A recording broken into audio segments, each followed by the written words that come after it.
Yo, how are you doing, folks? Welcome to episode 70, the big 7-0. We are getting up there in numbers. I cannot wait till we get into triple figures. And believe you me, I'm going to be committed to we're in quadruple figures. Hope it's been a wonderful week. I hope you're enjoying what looks to be, if you can see it sneaking in over my shoulder, although we won't say its name maybe. The sunshine. It's getting warmer. I don't know where you are in the world, but if you are in the UK, we've had 3 horrible storms that maybe have left you without a garden shed or at least a trampoline.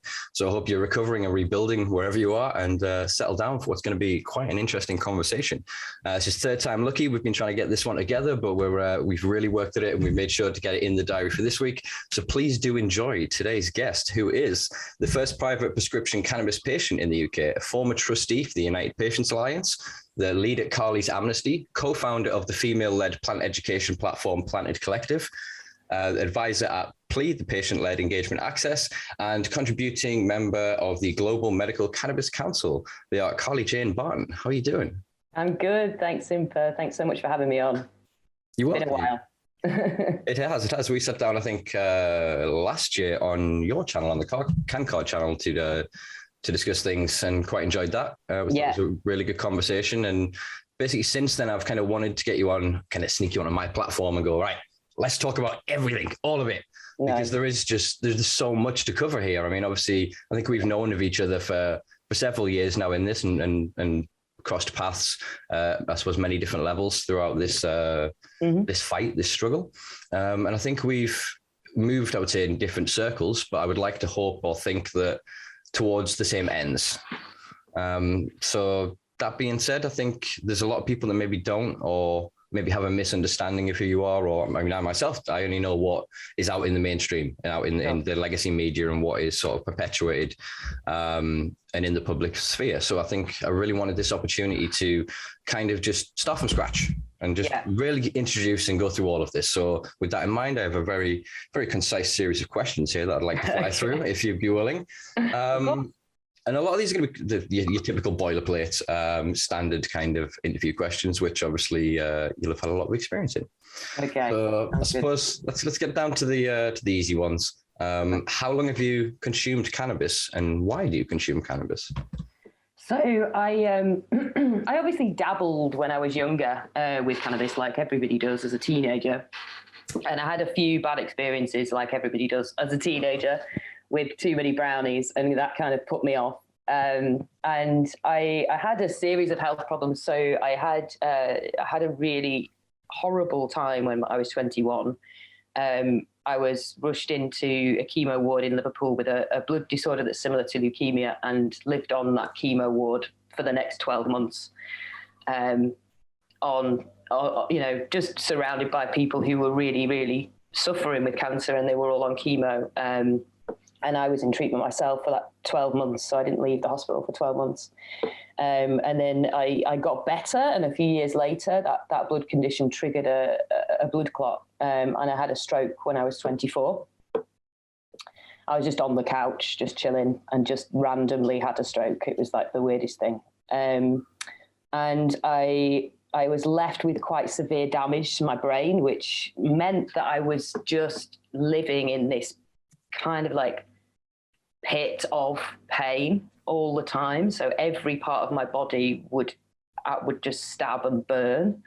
And I was obviously on opiates for a long time. So I was on fentanyl and Oromorph in increasing amounts. I just kept increasing the fentanyl, increasing the morphine. And, I was living for those 6 years in a cloud of opiates, and I just couldn't feel the world anymore. I couldn't engage properly with my friends. I couldn't love. I couldn't feel anything emotionally. I was just completely numbed out by these opiates, and the opiates weren't even controlling the pain. Like I lived at that point in a terrace house that backed on someone else's house, and my neighbor was just complaining all the time about me screaming at night because I couldn't control the pain. And a friend was going on and on and on about cannabis and was saying, I've got this homegrown stuff. It's really good. You should try it for pain. But because I'd had that bad experience, I'd kind of had stigma myself. And I was in a weird place where I was going, I don't want to live anymore. And I was Googling end of life clinics, and I was in a really bad way. And I didn't really want anything else to make me feel more like I didn't want to live. But I did have a fuck it moment and went outside and smoked a joint that she'd left for me. And I can't even, I can't even describe the feeling of relief. That was the moment where I realized that I couldn't feel pain anywhere in my body, and I just didn't know what to do with that. I just didn't understand how that was physically possible. And so I weaned myself off all of those drugs without the doctor's support, with cannabis oils, and help with people from the community. And I met a lot of people who also consume cannabis medicinally. Some people from Brighton Cannabis Club, some people from the UPA, a bunch of the community that were sort of geographically close to me, and started to learn more about this as a medicine, and have consumed, to relieve my symptoms ever since. And I'm in a much better place. I can walk, I can get out of bed, I can cook my own food up, I can work, to a certain extent. I'm not better, but I live better because of cannabis. Yeah, that's a really, really good way of putting it, I think. And it's something that I think too few people really understand, that people are looking at for a panacea, this cure-all, this magic pill that's going to stop everything. And it's not. Life is never going to be an absence of anxiety, depression, and pain. It's about learning to live and mitigate, as you're saying. I'm glad that you managed to find it at a time when you had that fuck it moment, because I've met a lot of people that would greatly, greatly benefit almost immediately from the ingestion of cannabis. But again, they have that internalized sort of stigma of, they had that maybe a negative experience, or a partner or a friend did, and they kind of saw something in third party and kind of made a mental note, that's bad, I'll leave that alone. And it's really hard to address these kind of core memories, or these core ideas. So how did that evolve then, from you sort of getting into, as well, I hate to say the cannabis scene, but there's not really a terminology for it, the community or the arena, I think it's the widest term I can think of. So how did that kind of evolve into then your work with, will it have been the UPA was the first organization you were involved with? Yeah. So I'm quite a people person. I love to be around people, and I love to hear people's stories, and I always have. And before I had my stroke, I was working with students. I was a lecturer. I used to teach fine art sculpture at Brighton. And a lot of that was about narrative, and just sitting with the students and really being able to understand their story and what they wanted to say and how they wanted to say it, and really work our way through how their use of materials could say that. And so when I had my stroke and I couldn't do that, I was missing that interaction with people, the people's narrative, and really trying to understand other people's hearts, I guess. And so when I had that breakthrough myself with cannabis, and I started to engage with people and see that I didn't even know that there was a community of cannabis around cannabis. I didn't know that was a thing. And I was kind of introduced to it, and I met all of these people with these fascinating stories, and just this sort of one sort of thing that cemented them all together, which is that they were living better because of a plant. And I really loved that idea, and I loved that shared connection that everybody had. And I really loved also that the connection with being able to share things like tips and tricks, and what strains are helping, and how to extract cleaner oil, and all of that kind of just really heart to heart, just sharing between individuals. I loved it. I wanted to do more of that. And like you, I also saw that around me, because I'd been in hospitals a lot, I'd lived in hospitals for a long time, had a lot of people around me who weren't well. And I had a particular friend who I was with for the whole year on that chemo ward, called Caroline. She was amazing. And unfortunately, I made it out and she didn't. And the one thing that, sorry, okay, getting upset. The one thing that I wished I'd known was that it could have helped her as well. Mm-hmm. Sorry. It's okay. So I wanted to pay that forward, and I wanted to be part of it. For everybody as well. Wow. that's and no one will blame you for being emotional over it. To spend that much time in such close quarters and in such a unique position as a healthcare institution, and to have that, I mean, they call it survivor's guilt. Yeah, for sure.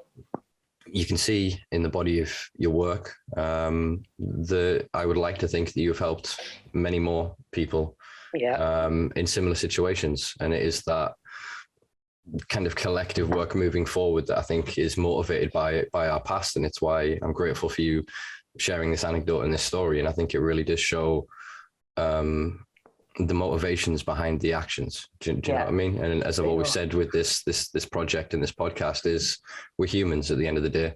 We may stand behind banners and flags and everything that's going on with Ukraine and Russia at the minute. I think it's quite a healthy reminder of how fallible and fragile our realities really are.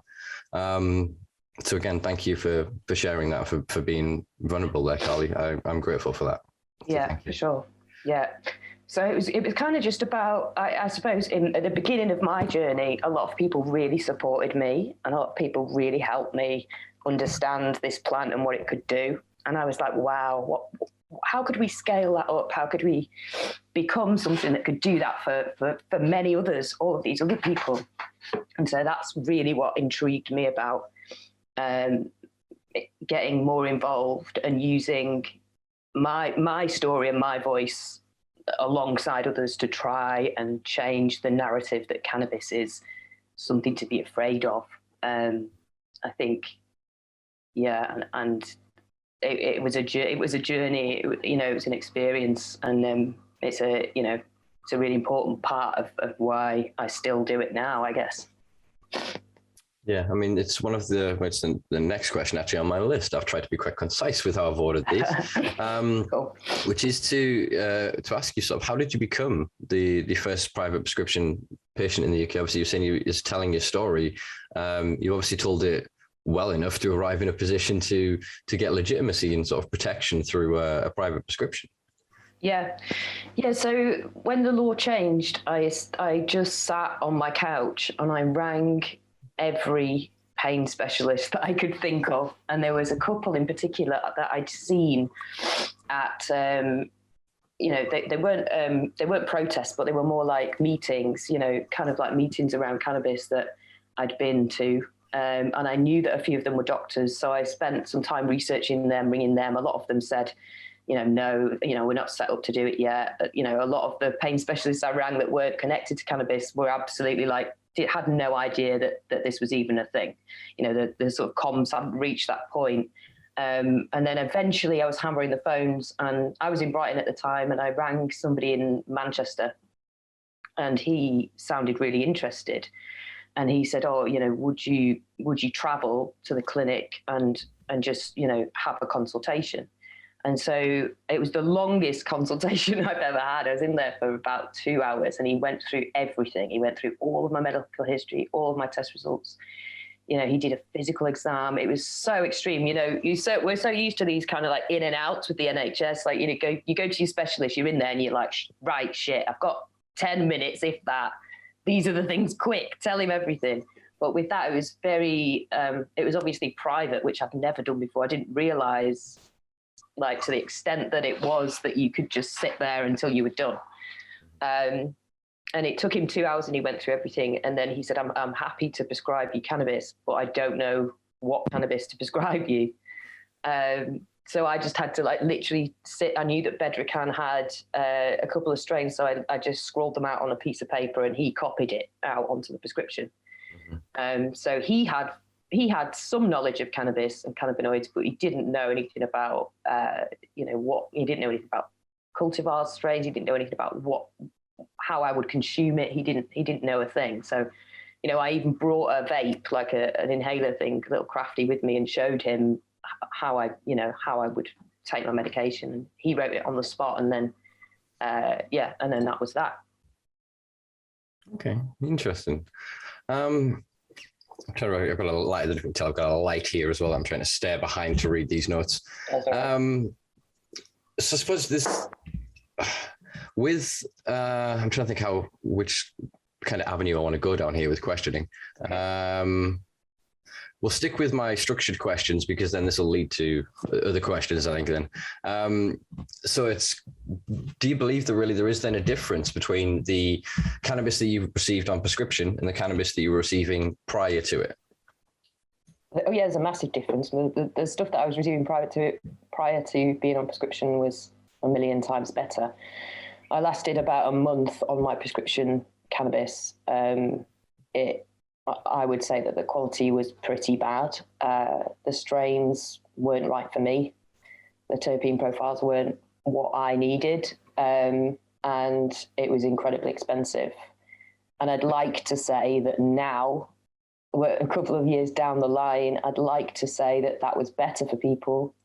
But obviously, you know, we speak a lot to patients who are, and I'm sure you do too, who are receiving a private prescription, and, you know, it's still very hit and miss in terms of the quality. And, you know, at the moment, I genuinely believe that patients, you know, are being provided for better by the, whatever you want to call it, market, illicit market, legacy market, whatever that new word is, you know, that, you know, it's cheaper, it's more, you know, it's more accessible. The quality tends to be better. And, you know, they'll often get it delivered to their door within an hour. You know, that kind of service is there. And that's why patients are going down that route.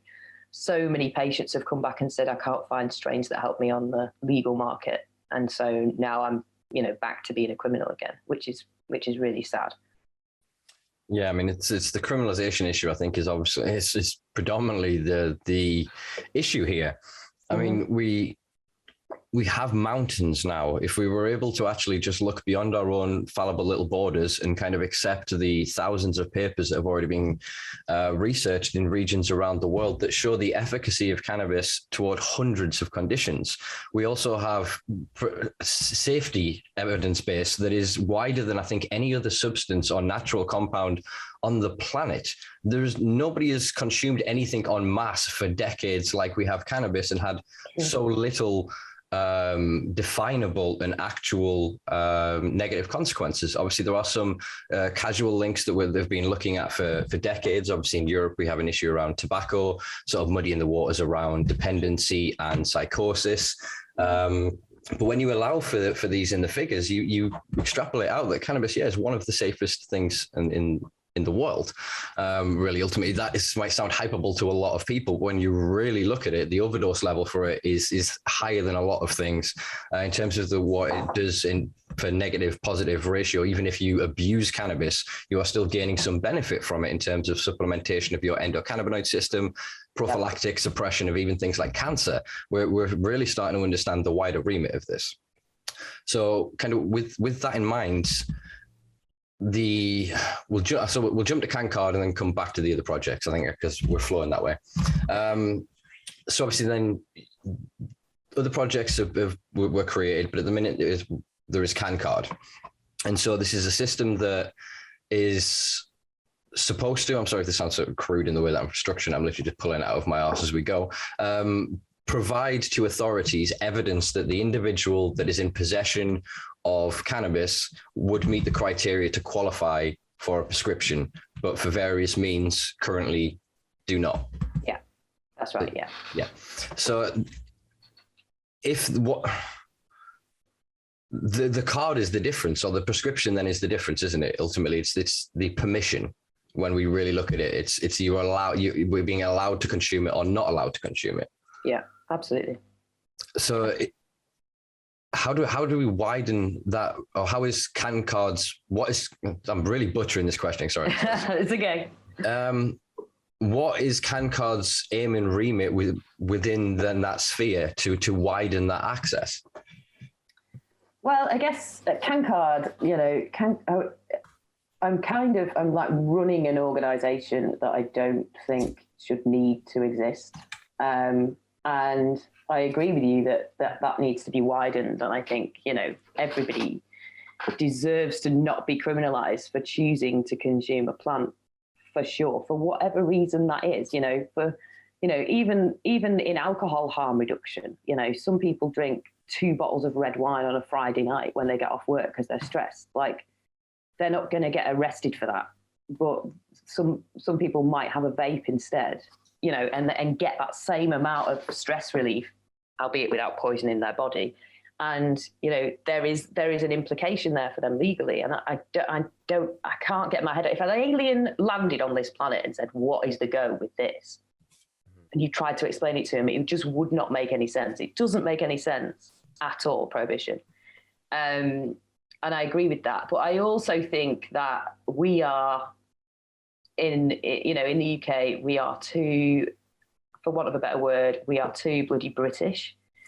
And this isn't going to happen with a flick of a switch. We're just so fucking British that we can't, that, you know, there's no boldness. There's no like, come on, let's try something new. There's no appetite to take the pressure off normal everyday people and that fear of criminalization or the implications that come with that, like, you know, CRB checks or losing their job or losing their social housing or whatever it is. There's no driver to do that. And I think that's shit, to be honest. And I don't want it to be that way, but that is the way it is. And in other countries, when we look at the same sort of resistance, medical came first, and that sort of set the path of, oh, okay, so this isn't as scary as we thought it was. Actually, it's helping my nan and her arthritis, or actually it's helping, you know, my brother and his MS, or actually, you know, Steve down the road, you know, whatever. So it's kind of like it normalized it to the point where it allowed recreational to come to the forefront, because there wasn't that sort of like terror of this, people running around. I don't know what they think is going to happen. People running around naked, painting themselves yellow or whatever. You know, there's that, you know, that is genuinely what they think is going to happen if we go recreational. But I think, you know, in other countries, when you look at that model and you look at where the fear point was, and you look at the fact that they switched to medical, the fear levels dropped, the stigma dropped, we normalized, and then everyone started associating cannabis with medicine and not associating cannabis with people being naked and running down the street. So I think, you know, we have to look at where we are and the systems that unfortunately rule the country and think, is recreational going to happen without medical coming first? And I don't genuinely believe that it will, because I just think that, you know, I'm an idealist at the best of times, but I think as much as I wish that to happen, I don't think it will until we've normalized and until people start thinking in the back of their head, oh, you know, this is medicine, it's safe, all of those words, to replace the inherent conditioning that is, this is a drug, it's scary, the big psychosis sort of word.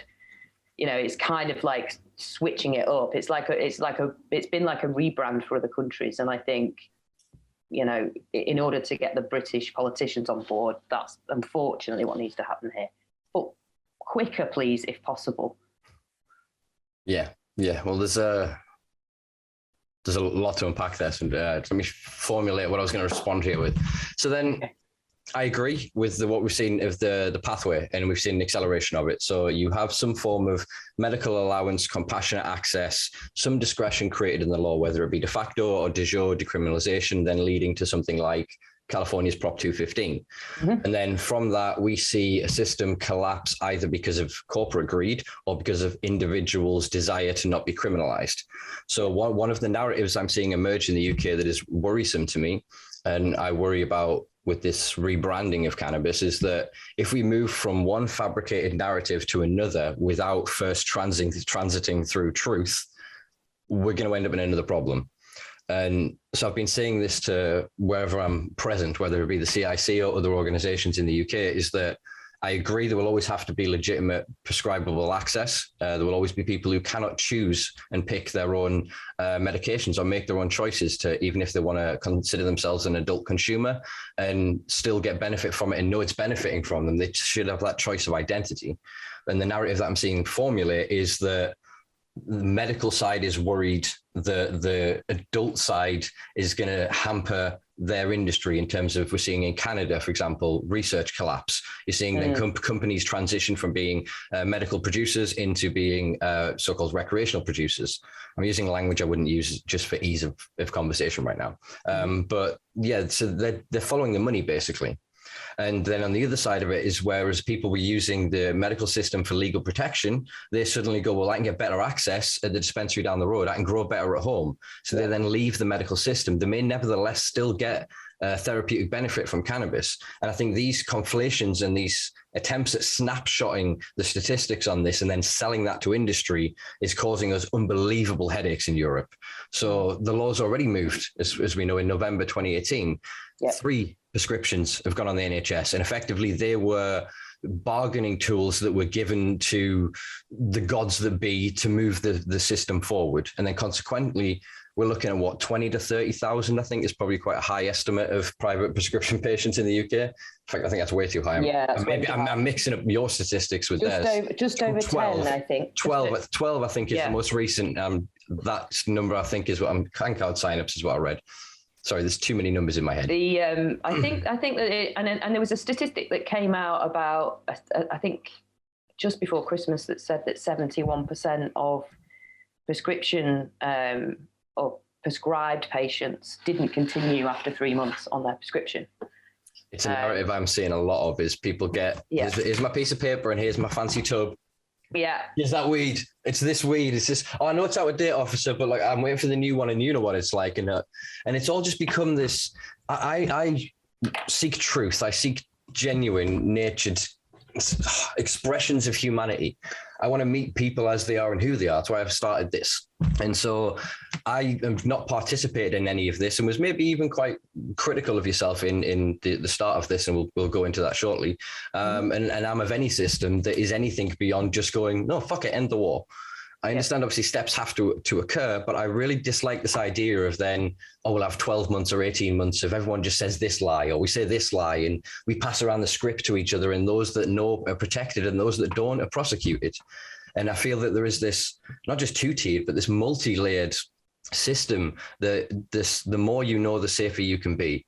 But that information is now being privatized. It's then become profitable. I'm not going to name any institutions, but there are certain companies in Europe that obviously go around accruing data set and then selling that to business for extreme profit. Yeah. While not actually ending up helping the end user. So I agree that medical needs to come first.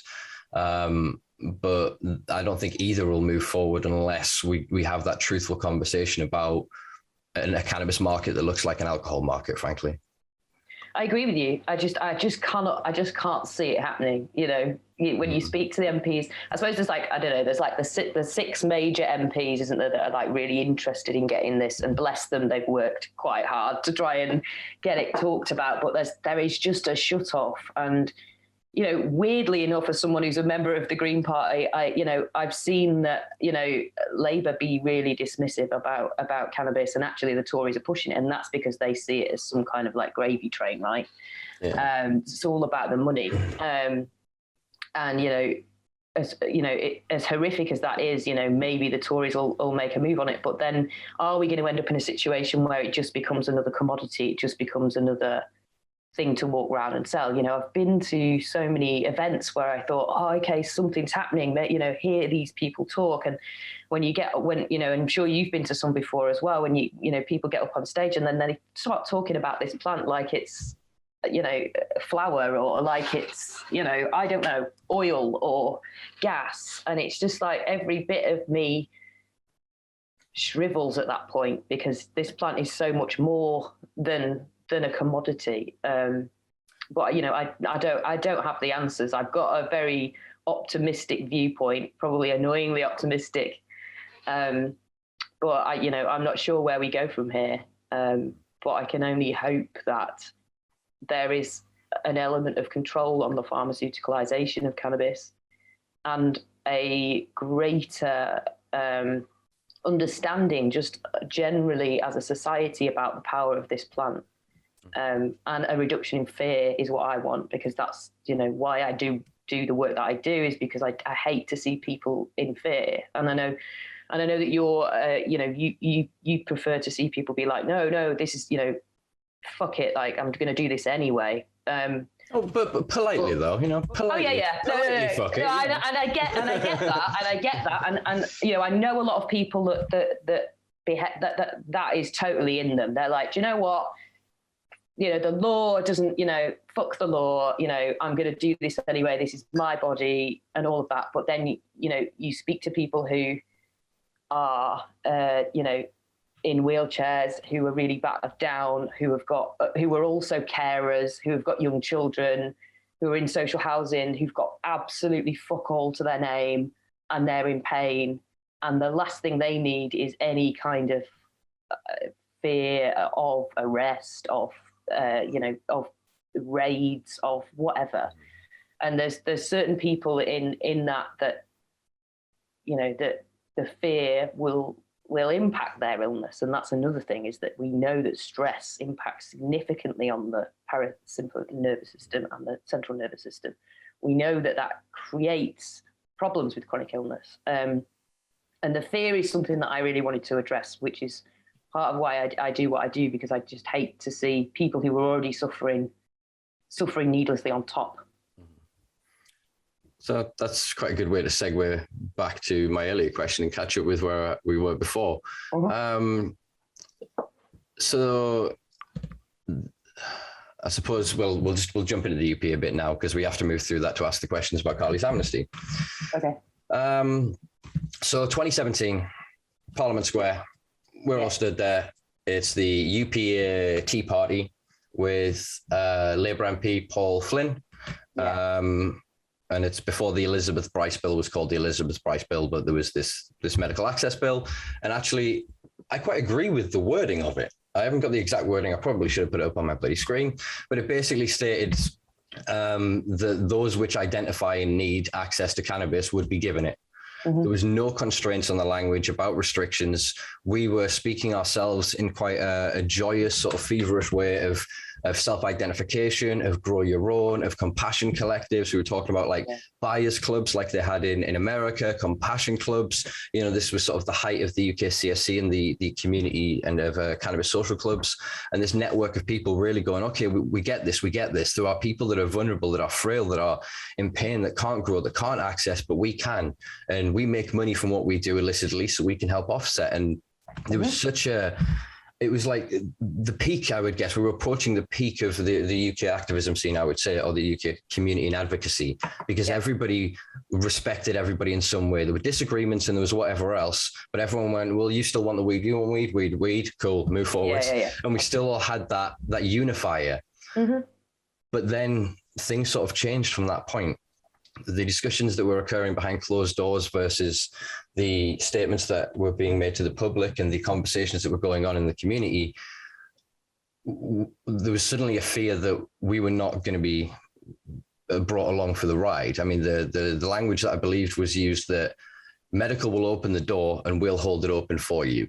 And very much the feeling of the resentment, bitterness, and I guess the start of the fracturing of the UK cannabis community occurred with the creation of that bill. And the UPA then splintered off into several different directions. And obviously there was a lot of confusion in the community. A lot of people, there's grand conspiracy theories, as there is with all of these things. I'm not going to go into any time to really name them. Anyone with any knowledge of these can go and find them on any forum or any place on the internet, because everything is forever logged. Yeah.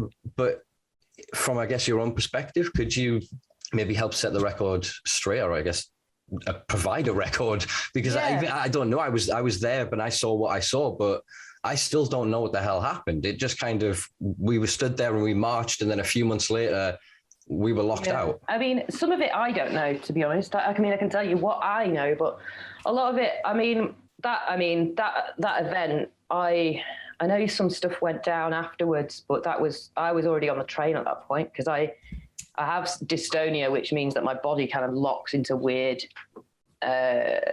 shapes, which is like weird dancing, but it kind of hurt. And so I had really significant pain. So I was there for, I remember the Paul Flynn came out and Tonya came out, and we had cake and tea, and then I was on the train back to Brighton, and I think from memory people were texting me saying something's gone down, but I don't really know what happened there.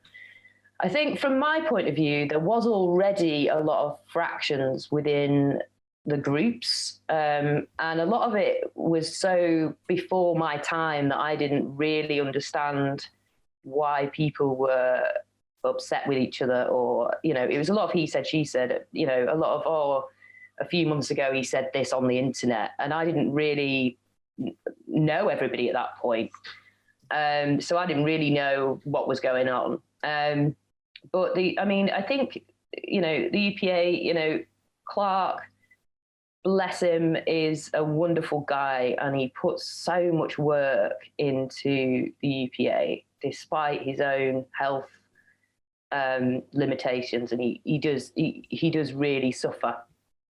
And, you know, I tried my best to help support him in that. And unfortunately, there was just a few members of, I guess they'd be directors, our director in particular, who didn't have the best of intentions. And I wasn't aware of that at the time, but I think a lot of the problems stemmed from him, and him taking an email list that essentially was everybody's email addresses for the UPA newsletter. And that's something I never had access to, but I assume it was on some kind of a shared drive or something. And I believe that this person then went and set up his own, I don't even know what it was going to be, a kind of advocacy group or kind of sort of sidestep or something, with one of the members of the Centre for Medicinal Cannabis. And he took that list and started marketing to the people that had just signed up for the UPA list. So there was a bit of drama there. I found out late and tried to support Clark, who was clearly going through a lot and clearly wasn't well and had clearly been taken advantage of. And I did a bit of research and said, look, we need to, you know, this needs reporting to the I think it was the IOPC. So we made an official report, and we spoke with the person, and we asked him to delete all of the data and to apologise. And that was kind of fractions within the sort of upper management. And I walked away at that point because, you know, that my health was not good. And I didn't really know what was going on behind the scenes or who had what intentions. I knew that Clark had the best of intentions, but I also didn't necessarily want to work with people who would do that, who would take people's personal information that they've given for a specific reason and then try and take it for your own good or your own sort of building up your own network or whatever it was, whatever those intentions were. They didn't feel nice, and it was a bad thing to do. And I kind of just needed to step back from all of that, and so I went off and did my own thing. And you know, Clark, bless him, has had a couple of years off. I believe he is planning on coming back. He's getting well. He's getting a bit more well, and he's had a little boy who's 2 now. And so I you know, I wish the majority of those people, mainly Clark, all the best. But you know, it was something that you know, that's not the way I work. I'm not a, you know, I don't like devious people, and I don't like people taking advantage of other people, and that was not what I signed up for. I kind of signed up to hand out some leaflets and talk to people about how cannabis might help them. I didn't sign up for all of that backhanded nonsense. So I think, you know, at that point, the UPA kind of split off, and I don't really know what a lot of the argy-bargy was between some of the groups. I know that a lot of people from the different arms of the community didn't like me for whatever reason because I was in the UPA, and that meant something that was historic, but I still don't know what a lot of that is. Yeah. Thank you, first of all, for your honesty there, and setting the record straight as much as you can from your perspective. I suppose for continuity, and it's all facts, so I can speak of the event of the day. So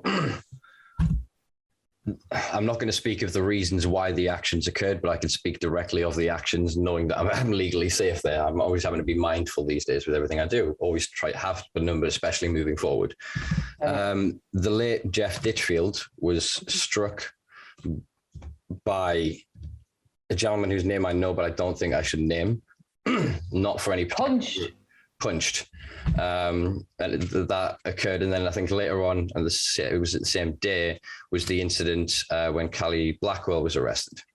And so there was a whole forever, and I think that the emotion of that day, with this kind of sense of defeat, that when the bill was formed and when the UPA disbanded, people felt this sense of betrayal, that we had this illusion, if nothing else, this feeling of community. And then this day occurred. And then from that, everything disappeared. I agree. There was some really quite contentious things happening, even self-sabotagery, however you want to describe that, things occurring inside the groups. There was obviously then a lot of rumors of paid informants. There was some very, very underhanded things done by some activists in the scene, where they set up conferences to then basically do presentations on how others were corrupted and put horrible allegations out into the realm of public awareness. There was a lot of just crazy shit went down for a period of time. And I think that the consequences of that, like I said, left a lot of people really distrusting. So I think when others went on to form other projects, especially as you say, I think even though I could use alleged, etc., I'm not then going to name the director that we're talking about. I think that's pretty self-explanatory if anyone wants to look at that. But if that event hadn't occurred, do you think that then the UPA would have disbanded? Probably not. I mean, I think that it was always a tricky organisation to run, because we were all just volunteers. Like, there was, I don't know, probably like 10 volunteers, and everybody was living with a chronic illness themselves, and then volunteering to support thousands of people that had chronic illness and that were living in a shit situation, and it felt really crap. And so, you know, that's the thing about volunteer organisations. I mean, I think that even if you owned like a library bus or something, and you relied heavily on volunteers, it would be tricky enough, because you're asking people to give up their time, and they might wake up and go, "Oh, I don't fancy it this day, today, or I'm going to go for lunch with my mum," or something, something else. But when you're dealing with the pressures of speaking to people and these stories and their narratives, which are heartbreaking at best, and you're also living with your own limitations and your own shit life and your own, struggles with your health, it really wears you down. And so I don't know is the answer, but I know that it was tricky. It was tricky to run any event, because we didn't know who was going to be well enough. We didn't know, who is anyone going to be able to drive the banners to do that leaflet drop, because somebody might have had a seizure, or so it was always very tricky, and I'm always really surprised that the amount of work that got done because with that situation, it was a bit of a crazy thing. I'm not sure if the EPA would have disbanded. I guess it was set up to try and change things, and something was changed, but it wasn't the right change. So I think ideally the EPA might have stayed together and supported the community through the disaster of that change, and sort of moved to try and make things better. But yeah, I guess we'll never know. But yeah, I think a lot of people that were volunteers like me at that point were learning their lessons about who to trust and how to work with people safely, and that was a lesson that everybody learned really quickly after that. Yeah, I can imagine so. And I think unfortunately that event has left a legacy that, again, I guess myself, I'll hold my hand up there, is probably played a part in kind of not necessarily perpetuating, but every now and then remembering. So you went from there to then form Carly's Amnesty, which was then I guess, heavily criticised from certain corners of the community, again, for fear of data protection. Who's allowed to know what? And that, I think, was one of the main, if not the main, contention against the concept. I mean, can you tell us about Carly's Amnesty and sort of what it was set up for? Yeah, so I suppose it was just like what can I do with a shit situation? That's one thing, I suppose, as a creative. And previously, I was an artist, and I taught art, and one of the things that I always used to do a lecture and used to do a lot of work on is when you get thrown shit, what are you going to make out of it? And I guess every bit of what I've made in life, not just around cannabis, has been, you delivered a lump of really smelly shit. Right, what are you gonna do with this shit? Make something out of it. And so I had my prescription, and I talked a little bit about the quality was bad, and it wasn't great, and it cost me 1,500 quid for 1 month supply. It's the most expensive cannabis I think I've ever bought, anyway, and it was rubbish anyway. And I couldn't. I'm not rich. I'm a disabled woman on universal credit still, and I couldn't afford that. That 1,500 quid was my savings. So was sort of beavering away, and I did 1 month, and then I thought, right, this is shit. We've had all of that sort of like big press, and everybody's going exciting. People can get cannabis now on private prescription, and there were lots of people sort of behind me in the queue, sort of, yeah, I'm gonna go and do the same. And I was like, hang on a minute, this is not what it's cut out to be. And so what I did was I went to the police station. I planted some seeds, and I went to the police station, and I basically said, this is a copy of my prescription. This is how much it's cost. This is what is in my bank account. Nothing. A doctor, a really eminent pain specialist who's been practicing for 20 years, thinks that this is the best medicine for me, and I cannot afford it. So I'm going to plant these small amount of plants, and I'm going to grow them. And I told them exactly where my plants were and the address and everything. And I kind of had an idea that could be a solution. Maybe in the interim, while things were being sorted out, we could have that kind of like amnesty on patients who couldn't afford the private script but wanted to be able to lovingly grow their own medicine. And with hindsight, it was incredibly optimistic and a little bit pie in the sky. The police didn't know. I walked in, and the police just didn't know what to do. They stood there and said, nobody has ever walked into this station and said, I've got cannabis plants growing at this address. Like, we don't know what to do. And I was like, well, why don't we work on this idea together? And maybe there's some other people in the city or in the country that this could help. And I set up a web page with a friend who I had nothing. A web page with a friend who hosted the site and lent me, he lent me 50 quid to host the site. And we got this thing up, and I said, if anybody in this position, let's vote with our feet. How many people would want to do this? How many people would want to say, it's almost like a license to grow or a sort of freedom to grow? How many people could that cover?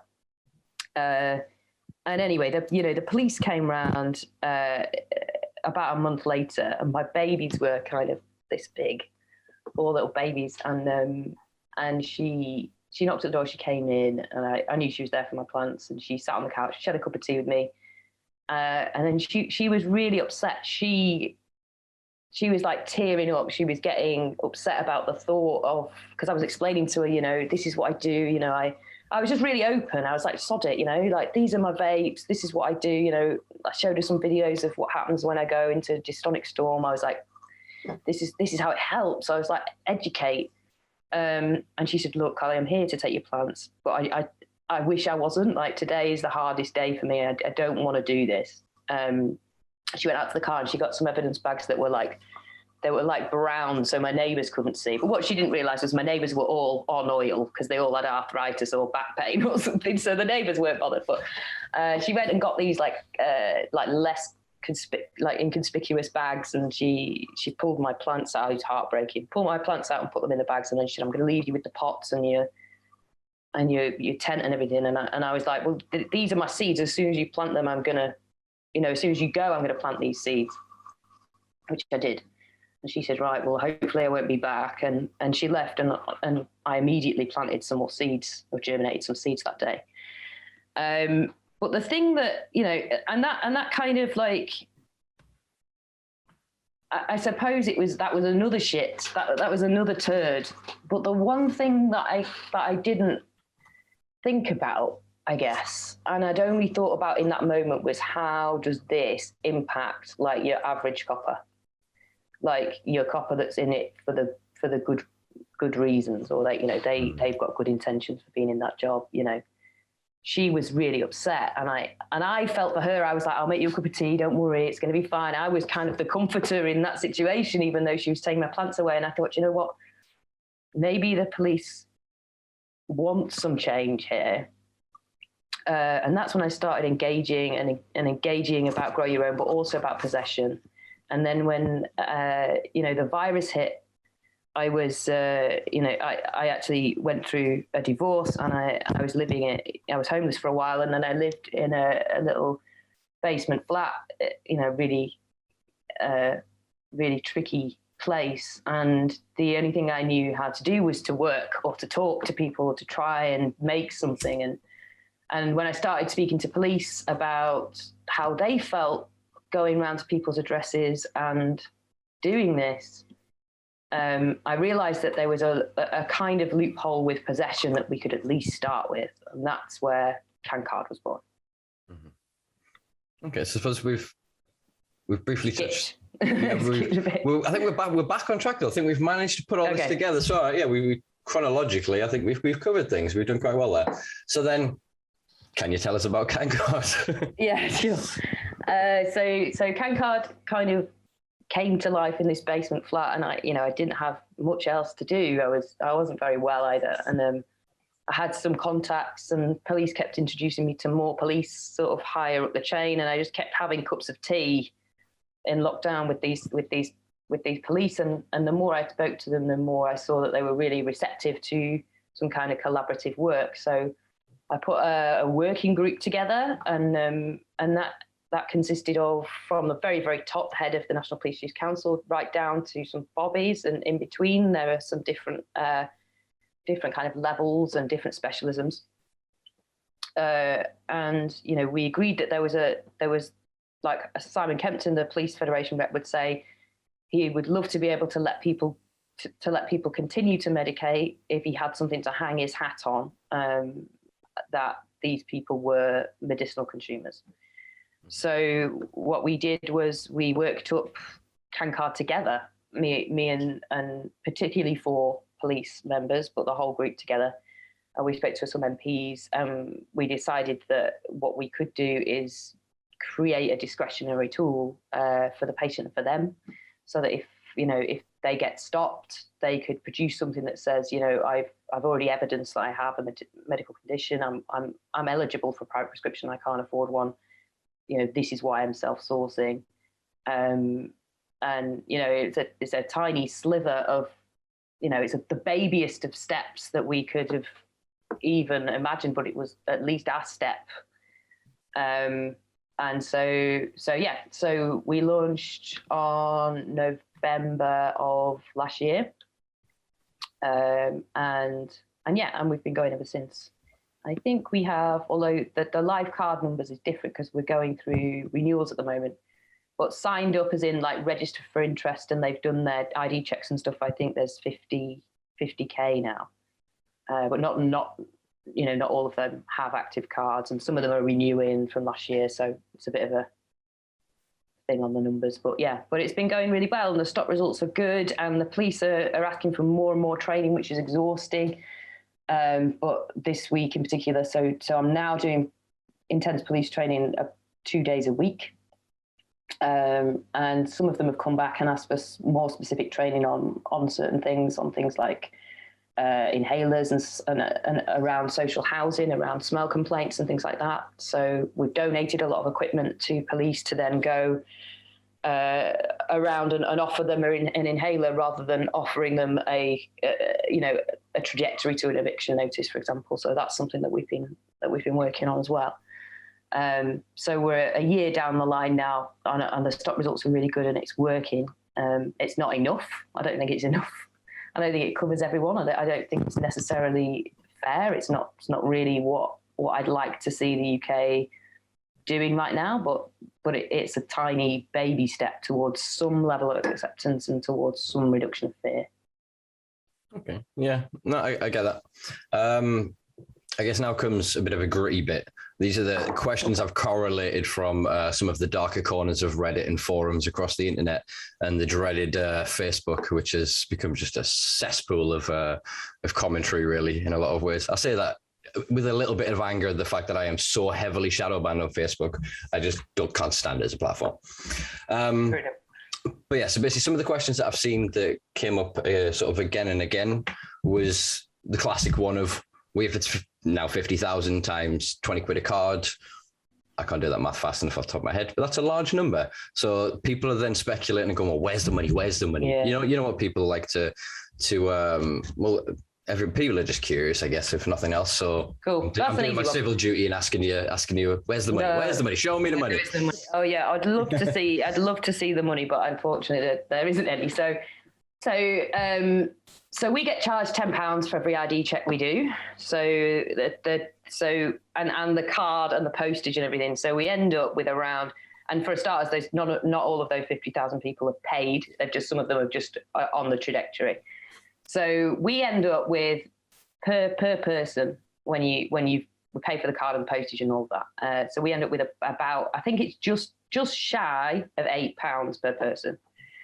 And with that, we need to run our servers, which are under the strictest security we could possibly have. Even I need to make an FOI request to get any kind of data, and I get redacted data from that. There's only one data controller, and we spend a fortune on a server which is shared with a portion of the NHS server. It's tight. We also run a 24/7 police helpline. So that's there for the police to, in the event of a stop, they can call for advice, they can report a stop, they can speak to us about anything that's going on, they can verify that the card is real, because we had a few issues with fake cards. So operating a 24/7 call centre is incredibly expensive. On top of that, we also need to run a 24/7 legal helpline. We do that through telephone. That's 24 hours a day. Also, we run a WhatsApp service for legal support, so that's extra. So then we have the website costs, the customer service costs, and and all of the support that comes around that, and things like our software that we need to talk to patients, and email packages, and all of that stuff. So, Cancard is not profitable. I as a person who is unwell, I haven't taken a wage. I've never taken a wage. I've never taken a penny out of Cancard. I probably never will see it being profitable. It's run behind the scenes by three just beautiful, amazing women, some of which you've met, Simpa, and they are on just a standard wage, just like you put anybody on who is working customer service. So there's that cost as well. So it pretty much evens out that it's just running itself without any need for additional funding. Although personally, I did get into a little bit of debt last year trying to keep things going myself, which was a bit crap because I've never had an overdraft or a credit card in my life. So that was new. But I kind of didn't want to let it fall. So that was something that I took on myself. So the answer is, I somebody please tell me where the money is, because it would be great to, I suppose, I think the other thing that people don't understand is when you are in a position where you have a lot of important data, which is, we care a lot about, is that we get offers from a lot of people who have got very bad intentions.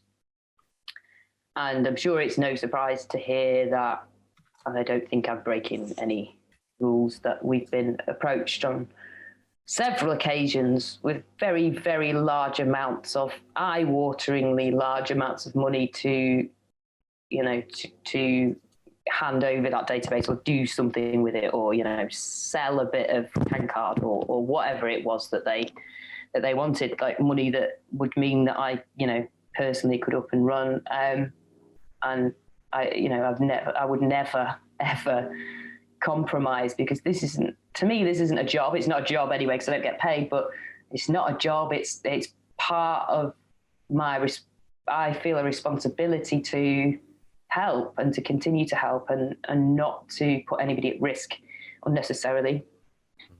So where's the money? I guess, ask the people with money where their money is, because there isn't any here. No, I think so thank you firstly for being so concise, concise and open with about everything. Concise, sorry, word I mean there. Concise means to small. There's a word I'm looking for. I probably wasn't that concise, because I think that means short, and I'm not very short when I answer questions, am I? There was a word there I was trying to pull, but I can't tug at it right now. But somebody correct me in the comments below, whatever it was that I was thinking of there. But anyway, thank you for going over that, because I think that really does give an overview of, obviously, it is a business entity. It employs people. That's what I guess people are forgetting. It's not an entire profit-driven entity. That's not me defending you. That's just to remind people of the nature of business. Do you know what I mean? You've kind of touched on the next question I was going to ask, which is, people are obviously not nervous, but I guess anxious, again, because of data. And the question that keeps coming up is, what is the Cancard's GDPR policy?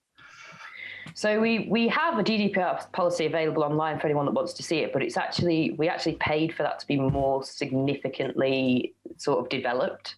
Mm-hmm. So we've paid solicitors and added additional things that we don't actually need above and beyond GDPR. So, we never share anybody's data with anybody. It's pretty much just signing up to the newsletter, and that all of our data is stored on a secure server. There is, like I touched on before, there's one data controller, one of the girls.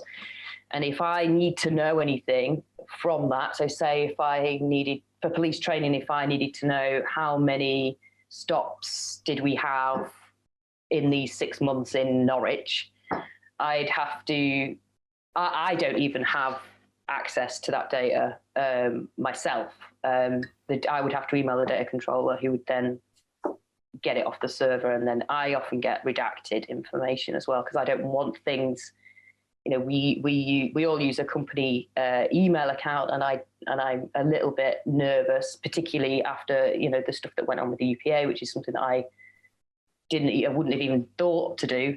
I'm really conscious about what we're saying in emails as well. Like, what if somebody hacked, or I don't even know, because I don't know how to hack, but I suppose the implication, there could be somebody that might hack into our emails and then see something personal about someone. So the agreement as well between the team is that none of that information is shared over email, none of it's put in writing, a lot of it is redacted, or I'm just given the detail I need to know. So, for example, if I was asking that question, there were this many stops, and whatever. So I'm just given the facts rather than the detail.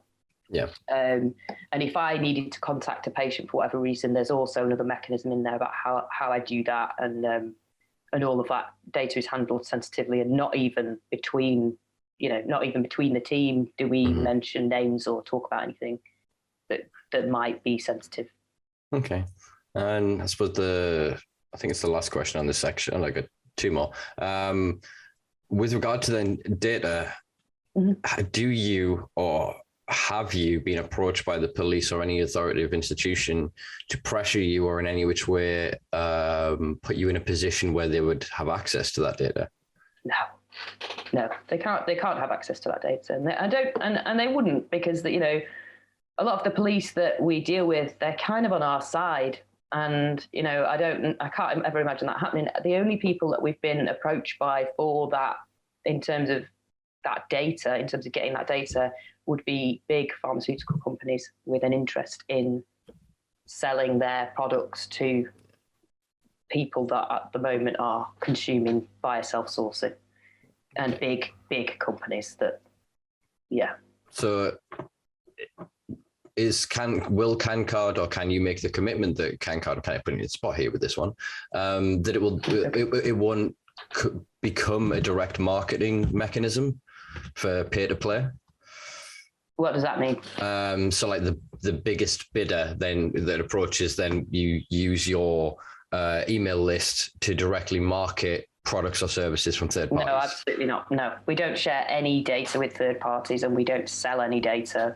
You know, we've been offered ridiculous amounts of cash. I won't say how much, but a lot of money for that. And it's absolutely not an option. It's not an option.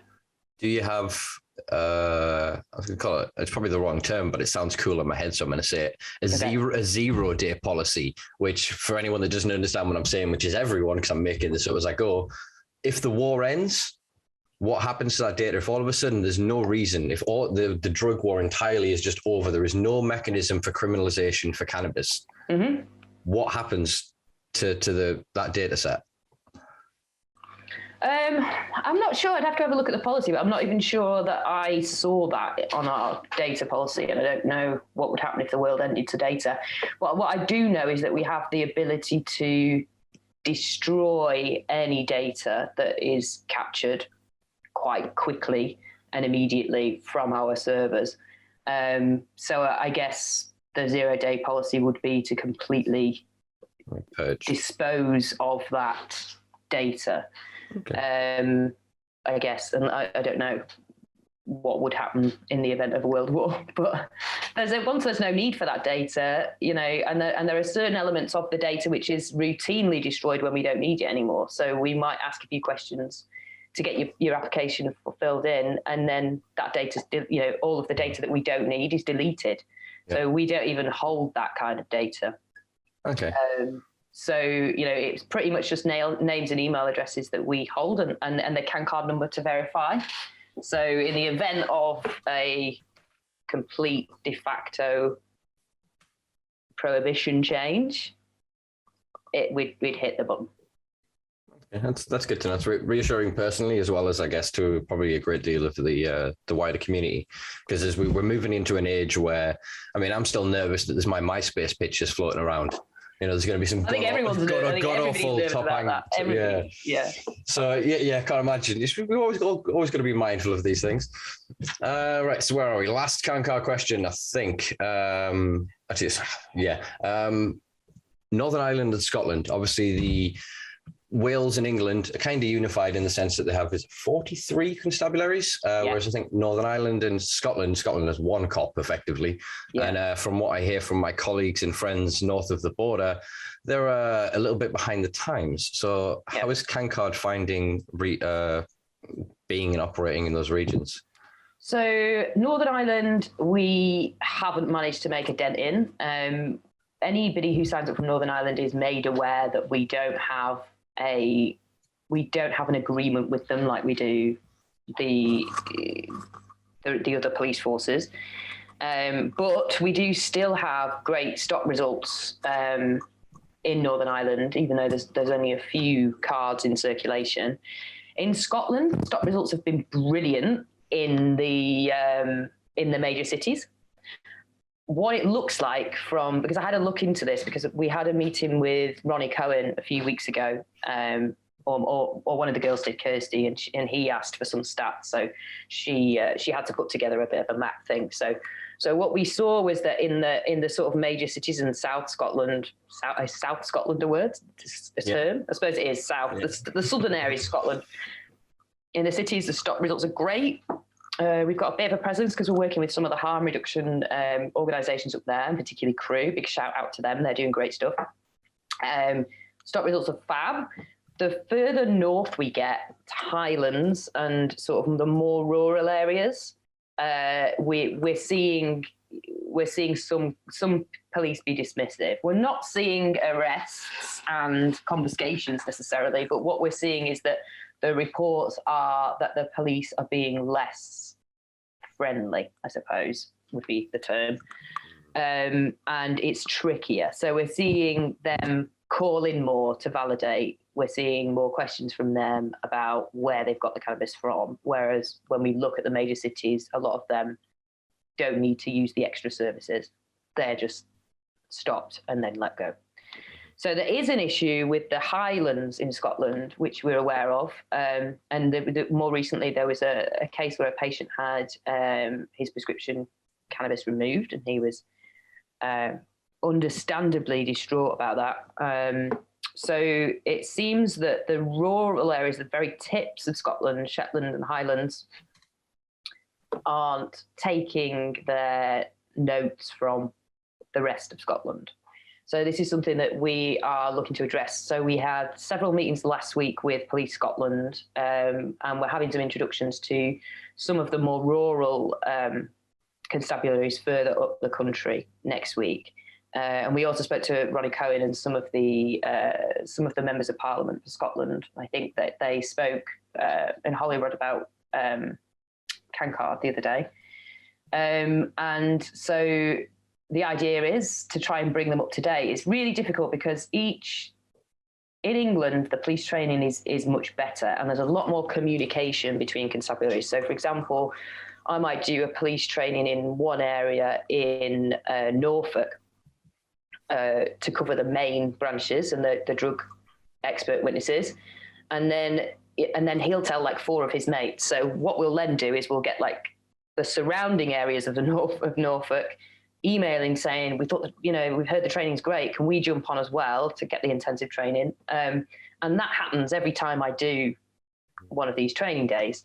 But when we do similar stuff in Scotland, there doesn't seem to be that communication between the major cities, the Police Scotland, and the more rural areas, which is strange because in England and Wales, there is that sort of like exchange of information between constabularies that border each other. And there seems to be a bit of a disconnect up there, which needs addressing for sure, because there are people in those rural areas that don't deserve to be treated any differently. Yeah, for sure. I think quite happy with that answer. I'm sure my guest audience will be as well. So Cancard's policy, I guess, to grow your own? Yes. Well, that's kind of how it started. So when I started Carly's Amnesty, it was all about grow your own. And I love growing. I love my plants. I love the process. And I love the idea that it's a very different energy kind of nurturing this life that then becomes something which nurtures you. And there's that sort of symbiotic relationship between you and this plant that you've been talking to for months. Mm-hmm. And the whole idea of, giving it water and sustenance and then it giving you sustenance is just like a really beautiful, it's a very different energy to then getting a packet of pills that is called some name that you can't pronounce, that's got a side effects list as long as your body that you don't necessarily have any connection to. With this plant, you've got this connection. And I see that growing your own is very much more than, it's very much more than just providing for yourself. There's a different energy of wellness in that cycle.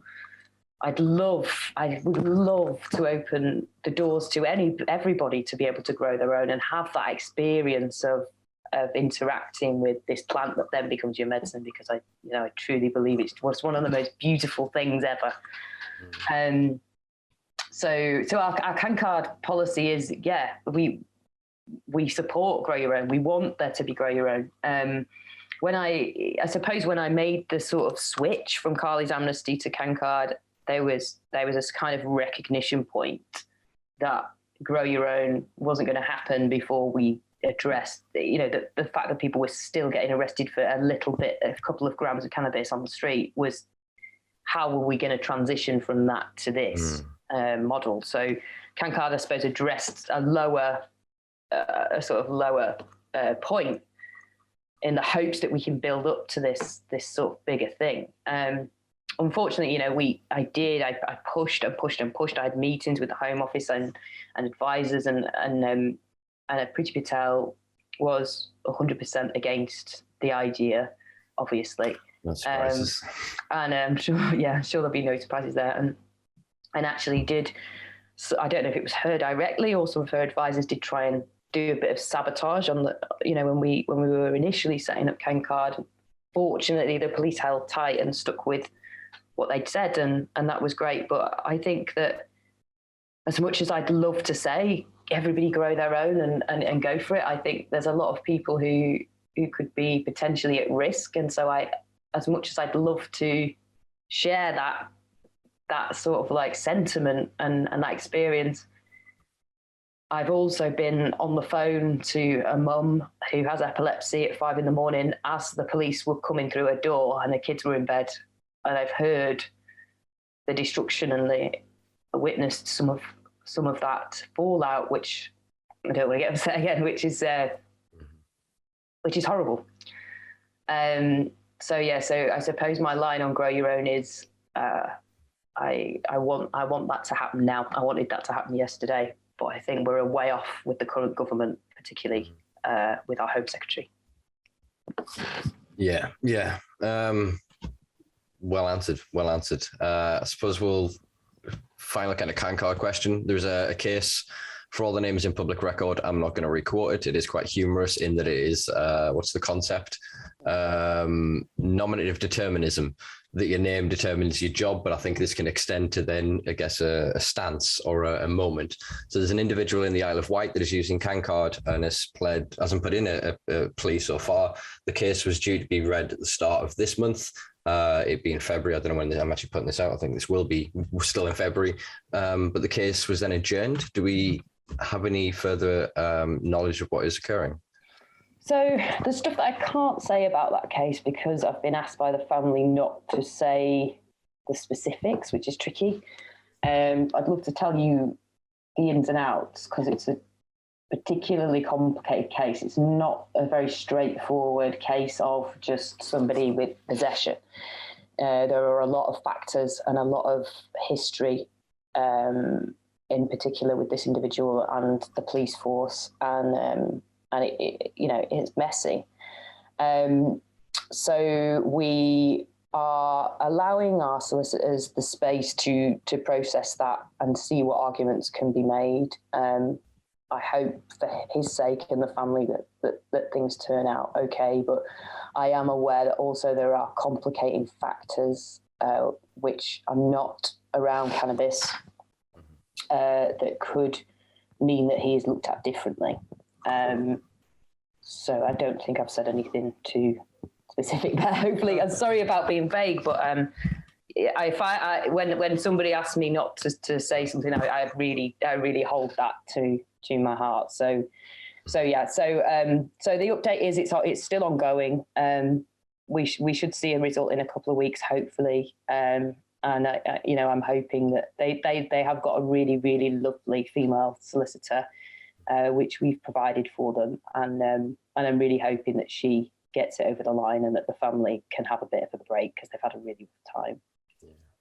So, no, I think you answered that very well. You spoke in generalities, but give a good enough of an overview. I will actually make a note to plug my own blog, which talks about this, one of the Last Week in Weed series, which is currently on pause. So I'll include that in the bio below, folks. And obviously we'll update you guys as soon as we have knowledge of that in the public arena. Is this the first case with Cancard in an active courtroom? Yes. Yeah. So Cancard's really supposed to stop it going near a court, which has happened for all of the other cases, Mm-hmm. So it's worked. But in this particular case, like I said, there are some complicating factors with some history. So I think that has clouded the judgment of the police, but I also think that there have been some discrimination has happened within that case as well on behalf of the police to the patient, which is something that which is really uncomfortable to think about. Mm-hmm. But yes, the first one that has been near a court case, thankfully, every other one has been resolved on the street without any further action. All right, cool. So then obviously if you help, does Cancard have a policy or have you thought about mitigation?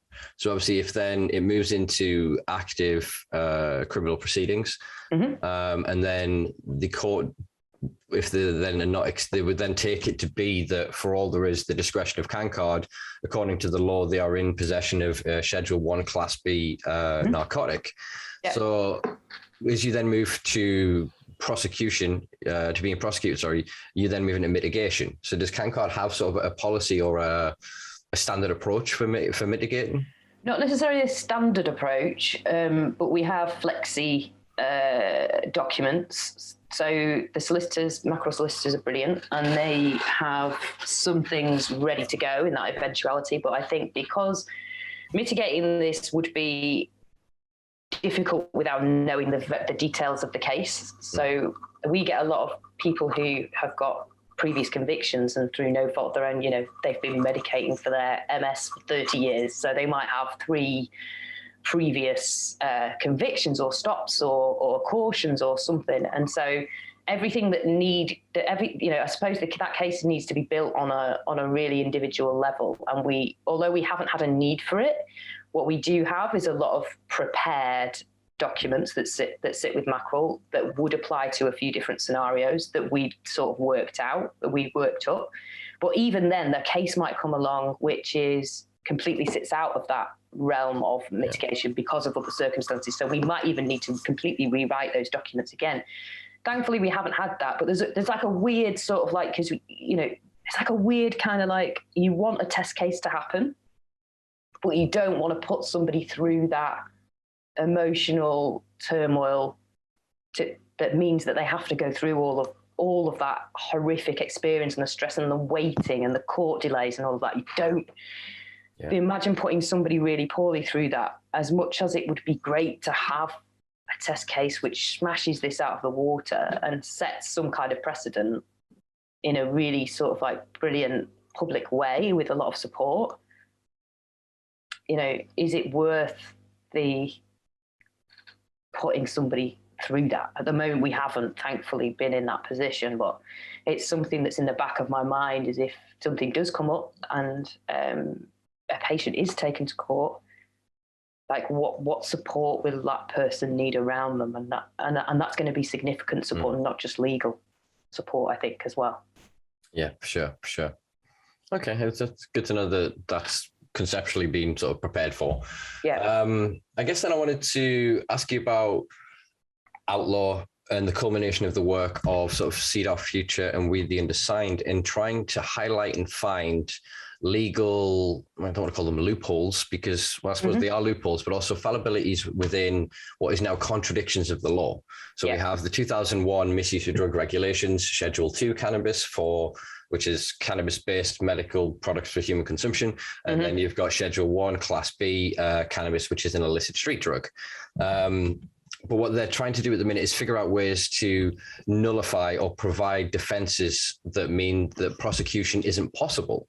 Yeah. So I think as we're starting to see, obviously we've had Outlaw on recently, there's contention, I guess, and still speculation as to the legitimacy of the full claims made. But as is the same, I guess, with yourself, or the same with anything, is there's always questions for everything, and we live in an ever uncertain reality. I'm trying to take things as much at face value when I'm speaking to people, so therefore I'm going to speak of this as if that is my reality. Now I've clarified that, I can move forward. So basically, do you think there is scope there that, as I've advocated for many years, that ultimately a true end to the war gives every patient access tomorrow? Because instead of having the fear and the restriction, and I've met people and I've known people that themselves have helped themselves and then have gone on to try and help mainly parents, and have stubbornly watched their own birth giver just degenerate because they don't want to be a criminal. This mere concept of being a criminal, not even so much, they're not even worried about the specifics of, I'll get raided or I'll get stopped on the street or whatever. Their morality says they would be a bad person. There's this coupling that's still, and I feel that without a rational conversation to remove the faux moralizing, there's still going to be a lot of patients that are still going to feel criminals. I'm protected. I've got the piece of paper that protects me, but I still have to act like a criminal. So with that, do you think there would be scope long-term for there to be collaborative work if there was, because obviously with Outlaw sort of legal solicitors that he's working with and Mackerel themselves are working with, do you think there could be collective work? Because I think they could learn a lot from each other. I think ultimately it doesn't matter for use at this point. If we can find legal ways to it's also giving the police an out ultimately. That's what Cancard did. The cops know they've got to follow orders effectively. So they stop you, you're in possession, is that cannabis? Shit. He's admitted it's cannabis. I've got to deal with you now. Whereas if, say, you can go, is that cannabis? No. There's certain discretions, there's certain things, again, go back, guys, well, I'm included below, look at the Outlaw episode. There's certain ways you can interact with the police that then allow them to understand that they can follow a certain script and walk away from that situation. You're providing them a way to save face. Yeah. I think the collaborative effort between even just some of the legal entities would be massively beneficial for the end consumer, regardless of why they consume. Totally. I mean, I never rule out collaborative stuff. You know, I spoke to Phil from WTU and Guy from Seed Our Future and JJ yesterday about something that we might work on together. And, you know, I've spoken to Outlaw before about potentially doing some stuff together. It's just not, you know, it's not happened yet, but it's never going to rule it out. I think that I personally just want to thank every person who, you know, Outlaw and all of the other groups, some of them, you know, even those that have, you know, that are going on the internet saying that I'm not a good person or whatever, you know, whatever it is that they're doing, and it doesn't matter how they're trying to make a change or in what way they're putting their energy into making a change, every single ounce of that energy will come together and will form some kind of change. And it, you know, it doesn't really matter who gets over the line, what idea changes things, what, you know, who's had an argument with someone on Facebook, who's called somebody names, you know, all of that. It just zoom out and think about the bigger picture. Mm-hmm. None of that matters. None of that matters. This is what matters. And I really celebrate everybody's work, no matter what they've got to say about mine, because I think that's the only way to positively pour energy into this space. And despite the fact that the community's fractured, I still like to send out love to everybody, because I think, God, do you know what? Thank you for getting up this morning and for spending however many hours it was that you were in pain, or that you could have been out with your mates, or you could have been doing something else. Thank you for spending this time sitting here and talking about this issue and sharing it online and having a conversation with someone in the shop, because every single bit of that interaction is going to matter. It's going to stop. It's going to change the stigma that we've built up. And it doesn't matter whether, you know, Outlaw tomorrow might have a test case and it might completely change the whole scene. And I hope so. I really hope so. And I wish him all the best of luck. And, you know, equally, one of the other groups might have an aha and change something. And that would be brilliant. I would take my hat off to them in a second. That's a brilliant answer. No, I like that. And yeah, I agree. I often use the analogy of we're sort of trying to break down a mountain, and for all, some will remove boulders, some will remove handfuls of sand. Yeah. The efforts are nevertheless meaningful, and totally. The fact the more hands, the lighter the work. And what I think a lot of people seem to keep forgetting is the ball is moving. It's not a case of convincing the system to end the war and somehow either legalize, decriminalize, deschedule cannabis. They're going to do something like that anyway. Now is the point where we collaborate, we unify, and we create community standards. We create best business practice. We create our own regulations and systems to present to that authoritative institution when it becomes time to form those models. Otherwise, they're going to create ever more restrictive systems, either through ignorance or through greed or through a desire for social control or classism or racism or any of your old classic governmental motivators.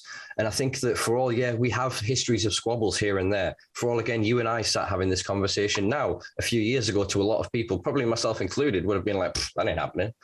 But times change, people evolve, stances change, truth comes to light over time. And in some small way, I think we've brought that to light in this podcast. And I do hope that people can see this and understand that we are in some ways closer than ever, but actually the more divided we are, the harder it is to cross that last inch. We've done the entirety of the track. The line is there.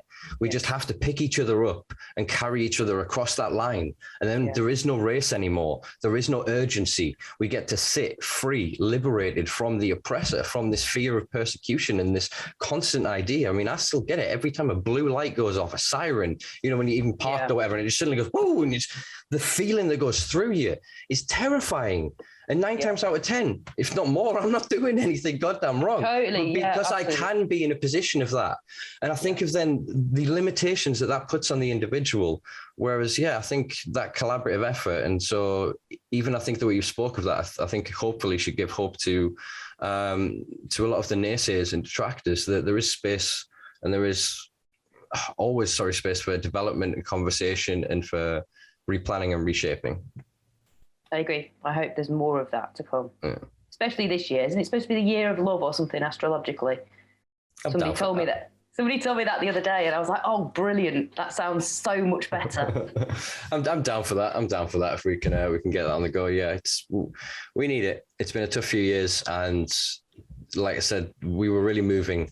And then 2018, the law change happened, and the realities that a lot of us were promised or were prophesizing didn't come to fruition. Yeah. And I think that juxtaposed to the reality we now live in leaves a lot of people feeling bitter and angry. I agree. And I don't blame them. Yeah. And so they're looking for an enemy, and the enemy isn't within, folks. The enemy is out there, and they're not even enemies through a desire. They're not sat there formulated and educated, choosing to come against us because they have rational arguments. They are there because we've always done it this way. Whereas if we can build alternative models, we can show them a new way. And again, it's the same with the police. Give them a way to back down. They can't suddenly go, oh, well, skunk and psychosis and oh, well, actually, you know what? I'd give it to you, gran. You know what I mean? The kids, give it on the NHS. Like they can't. The optics of that, the legacy media will bury them. So they've got to play their game. And so, I think we are closer than ever in a lot of ways. I hope so. I really hope so. I've got a good feeling about this year. Yeah, me too. I've got my fingers crossed. Let's see. I've only got a few more actually here. There's probably a few I'm going to cut out a few because of time. I'm mindful of that. Cancard and driving. Yes. Is another subject. Have you had anything or any conversations, education? Because obviously this is something that people with full prescriptions are still obviously falling foul of at the minute. Yeah, I mean, it's a really tricky one. So I work with there's an impairment lead for 3 forces. She works across 3 forces. She's on our police working group, and she is really interested in some of the new research that's coming out around impairment of cannabis and driving, which is great because I want there to be interest. At the moment, obviously, we all know, people that might not know, the tests for THC, roadside and blood can produce a positive result even if you've consumed several days before. And so it isn't an accurate test of impairment at the moment, not like you would breathalyze if you had alcohol and they can tell how impaired you are. There is no technology at the moment available to discern whether you're impaired or not. But, I know if I got in my car in the morning and I'd had a dystonic episode the night before and I was vaping, I know that I would test positive and be dragged in and asked to give a blood test. So, it's tricky because the law is the law and the police won't really bend on driving because they would, from their point of view, it's kind of like if you're driving on drugs, you're putting other people at risk. Whereas if you're possessing cannabis in the street, you're not risking anybody's lives. So there is that kind of attitude within the police. But there is I bolted on to the police training a section about driving and a section about the new research, particularly the new research that we've just seen come to light recently, which suggests that there is a 4-hour period of, what's the word I'm looking for, Simpa? Intoxication. I was going to say inebriation, but I feel like that's a bit more like alcohol. I suppose it's the same thing. Intoxication, and then it kind of peters off. The issue with that is when you're talking edibles, that might be a different thing. Yeah. That was inhaled cannabis, and that study was going. I think that study lasted for about 3 years. It was a really significant study. And so I talk a little bit about that, and I've talked to the impairment lead about this. And I think that the main issue that I can see at the moment is that police will come round to it when you present that idea that, they might be criminalising people who aren't intoxicated. They can get that. But what they don't have is the equipment to be able to detect whether somebody's intoxicated or not, because they're not provided with that kind of technology. So I know people who I would never get in a car with if they'd smoked or vaped. I know people I would just be like, absolutely not. But I also know people who I would never get in a car with unless they'd vaped. Yeah.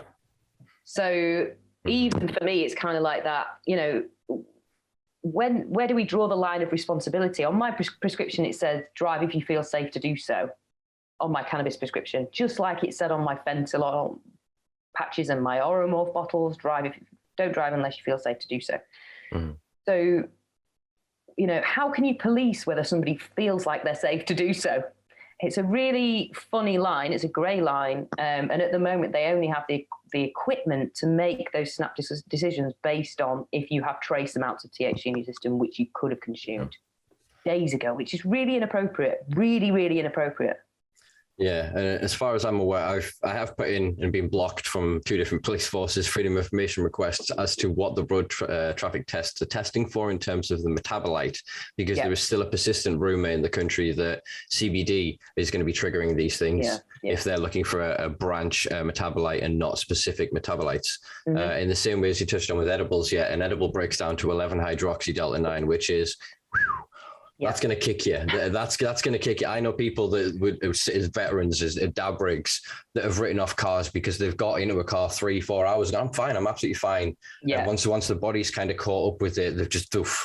And it's individual responsibility. That statement you made, that quintessential, beautiful, that you're saying some people you would and some people you wouldn't if they had or hadn't. I think that sums it up perfectly, because some people, they would then risk seizure, they would then risk certain, even with concentration and other factors that actually need to be brought in. I think, and one of the things I would maybe like to see advocated for, and maybe Cancard could be one of the avenues to do it, is the requirement for impairment under the Road Traffic Act 2015 to be brought back in, so that then they can go, okay, we've detected THC. Now from that point, before moving to bloods in an arbitrary level, do a field sobriety test. Can they perform simple basic tasks? How is their, I don't know, rapid eye movement, etc.? You could build a body of tests that would then determine on a scale of relative safety of the individual. There could then obviously be other aggravating factors. Were they consuming at the time? Is their product in the vehicle? Is there XYZ?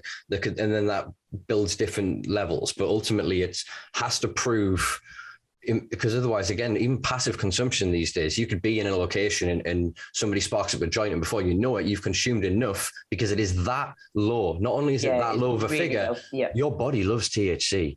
You put THC in it, but there's a reason we hold on. You put cocaine or something like that, it's out in 48 hours, it's gone. Your body stores THC and other cannabinoids in the follicles of your hair, in your nails, in your fat cells. It stores it everywhere. So you could consume heavily on a weekend, go on a Wednesday, go to the gym, get in the car after the gym on Wednesday and fail the test.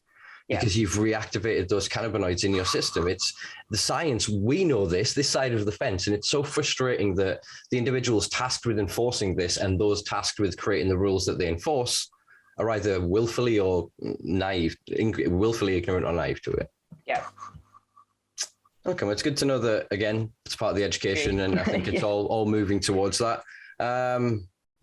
I suppose there's 2 things that really surprised me. I kind of Googled and I ended up looking at pictures to kind of move on to 2 different things. So recently I saw you were at the Brits. How did that occur?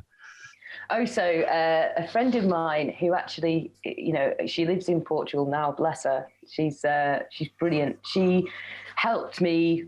She donated a few hours of her time when I first set up Cancard to sort of project manage a bit, because I have a gammy brain and a lot of it goes, a lot of my organization is a bit wonky. And so she came on and she helped me at the beginning when she had a little bit of time, but she also does a bit of the sort of backstage management for the gigs and things. And she's worked for the Brits for years as a consultant, and somebody dropped out last minute. And so she messaged me and said, you know, do you think you could make it? And I was like, shit, you know what? I'm really not feeling great, but when else do you get, when else does somebody go, do you want to go to the Brits?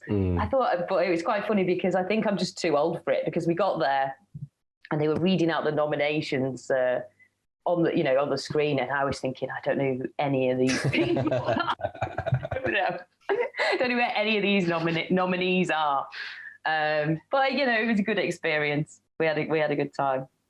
Oh, nice. What's the other one that says, Richard Branson was another one.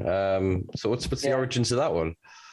So there was a global medical cannabis group that was set up, unbeknownst to me, by a couple of people who wanted to run a farm. One of them was Richard Branson's nephew, Jack, and they were English but lived in Jamaica. And the idea was, so Richard Branson's island is kind of like, I still can't believe I've actually been, but Richard Branson's island is kind of like, it's quite big, and there's like a separate part of it that's like a big series of buildings. And what he does is he lets people go there for conferences about issues that he thinks need to be sorted out. So they do one about sea pollution, they do one about all kinds of things. They do one about poverty, one about Africa, all different kinds of issues. And everyone gets together and they make these sort of global sort of presentations and ideas and country swap ideas. That's essentially what it is. Okay. And I got a call out of the blue from a friend who actually helped me do my first ever press release. And he was like, somebody's on the phone and they're saying that somebody called me and said, I'm looking for Carly as the first patient in the UK. We're looking for representatives. We're going to take a couple of people from each country, and we're looking for a patient in the UK to come and represent the patients in the UK. You go to this island and you have a conference and you talk about your experiences and stuff. And my friend said, and he says that it's on Richard Branson's island, and I was like, fuck off. That's a total scam. It's a total scam. I think we didn't even ring them back until the next day. And they said, we were looking for a patient in the UK. We see that you've just got a prescription. We found you via this like weird link on this website. And they'd called my friend. And it was really real. And the idea was that there were representatives of industry, doctors, scientists, amazing scientists like Dr. Sue Sisley, who I adore, who's done some great work with patients with PTSD. She's amazing. She's blind and she takes Bouncer, her guide dog, everywhere. She's great. There were some LPs there, so some farmers, researchers, Ethan Russo, a lot of harm reduction people so they took some people from Canada, some people from Australia, some patient, and a few different people like researchers. And they all got together and we went there and we each did a presentation and we just talked about how things could change. And the idea was then that the group would get some funding or pitch for some funding from Virgin Charity or Charity Arm, and we'd continue the work. And unfortunately, that never happened. We didn't get the funding and the work wasn't continued. But I did meet some incredible people, including Sue and Ethan, and some patients from Australia that I stay in touch with, and some lovely people. But I think that on that island, I was the only one who had to, the night before I flew over, my washing machine had broken and I couldn't afford like the 40 quid it was or something to get it repaired. So I was washing my clothes in the laundrette the night before I flew over to Richard Branson's Island, which I just thought was hilarious at the time. I still do. But yeah, I mean, it was an experience. I didn't speak to him for long. I had a quick chat about the fact that I was a patient and how cannabis helped me, but he wasn't really there for the main event. It was just the group, and he kind of just was walking around with his dogs most of the time. So yeah, I did get him in a Cannabis is Medicine hoodie, and that was about it. Well done for tying him down for that. Yeah. All right, cool. Yeah, interesting. That it's weird to then think of, I don't know, people on that scale having these conversations, and yet we're still not moving forward. Yeah, absolutely. Actual billionaires going, right, give me the people of the world that know this shit, put them on my private island. We're going to sort this. Yeah. And that's not moving things forward. It kind of shows you the scale of, I guess, the opposition that we're up against here. Yeah, absolutely. And I think that, there was a lot of talk, particularly from the other countries, about blocks that pharmaceutical companies had put in the way of their progress and their research. Particularly the researchers were very, very loud about that. And it was nice to, although it was nice to be on an island. because I've not had a holiday in years, but it was nice to hear that it wasn't just us that were falling behind, but it was also nice that these people were speaking out against those kind of practices and those kind of practices that restrict research, that stop people from being able to run pilots and stuff. And you kind of realize that it's the same everywhere. Nobody's quite got it right. I wish we had got the funding, because, you know, even though Richard Branson is not part of those groups, so he wouldn't have continued with the group. He was, you know, we were just on his island, but I think that there were some great minds in there and some really great passion, and we could have helped each other as you know, as companions. So yeah, I suppose it was a shame that never pulled off. Well, I am a firm believer in everything that has happened has had to happen the way it has for us to be where we are. So then, yeah, I think that's just cool, like you said, to have the experience and to kind of put it, I guess, on the bucket list, same with the Brits. So yeah, absolutely. Nice. I suppose we're down to my final question, the last question I ask everybody these days, which is, what does the future hold for you? For me or for cannabis? For you. For me. I guess at some point I kind of always thought I would return to teaching art, but for so many years that's not happened. So I don't know. I guess once all of this is sorted, I'd like to return to making art and talking about art and doing that, because that's something that I don't dedicate enough time to. So as soon as I feel like I'm not being useful in the way that I really feel like I should be as somebody sort of in this space, then I think that I'll probably return to being an art teacher like I should have been all along. Nice. Well, I've got a good concept for you. When I was in Massachusetts, I went to, I can't remember what he called it, but it was an event by an artist, and he had all these easels. So there was 12 of us, and you come and you get stoned, and there's dab rigs, and basically everyone gets really big. Some people eat edibles, and he does a drawing class, and it was an alien being abducted, and you had to paint on the easel, and everyone's different versions of them, and the vibe of it for the evening was wonderful. So I can, great. So there might be a combo. There might be a combo there, Simpa. That's what you're saying to me. Yeah, you can. I like that idea. I really like that idea. Excellent. I look forward to getting an email. Let me know when the art classes start. Let you know when the art class is on. Yeah, we'll do. Yeah. Well, hopefully, like I said, in some small way, this promotes unity and a wider conversation and discourse, because as I've been trying to say for a while now, I don't believe there are really any enemies within. There may be some misguided individuals, a lot of angry people, a lot of people that are maybe misinformed, and some people that are deliberately weaponized against others. We've seen that. I, again, hold my hand up and have been a victim and not necessarily a party to that. I've been weaponized against others in the past, which is why I'm, again, trying to be very mindful with these conversations. So with that in mind, folks, if you've enjoyed this, please do, like, share, subscribe, all the other usual things, and get it out there. So yeah, Carly, thank you. Really appreciate it. You're so welcome. You're so welcome, Simpa. Right, it's been a pleasure. I'll do a bit of housekeeping, and then I'll let you get off. Amazing. Right, folks. Like I said, if you enjoyed that, do check. Oh, I've got a note list. Sorry, let's check this one. Oh yeah, you can rate on Spotify and other podcast platforms. So please do give the Simpa Life Podcast a little bit of a rating. Help me boost my analytics, because we are a little bit shadow banned and restricted on most platforms, because we tend to use words like cannabis and drugs, and I swear quite a bit. You know what I mean? So yeah, do like, share, subscribe on YouTube and all socials. Help the podcast grow. Check us out on Patreon. Waiting for less than a cup of coffee a week. You can help me keep the lights on and pay for this little project. And yeah, it's been a pleasure. I'd love to see you in the coming weeks. We've got Dana Larson coming up. They were wonderful. Mr. Tommy Chong, and potentially one of those 6 MPs Carly was mentioning before, which I'm going to tell her about once I say bye to you guys. All right. Peace and love, folks. I'll leave you with that little tidbit and speak to you later.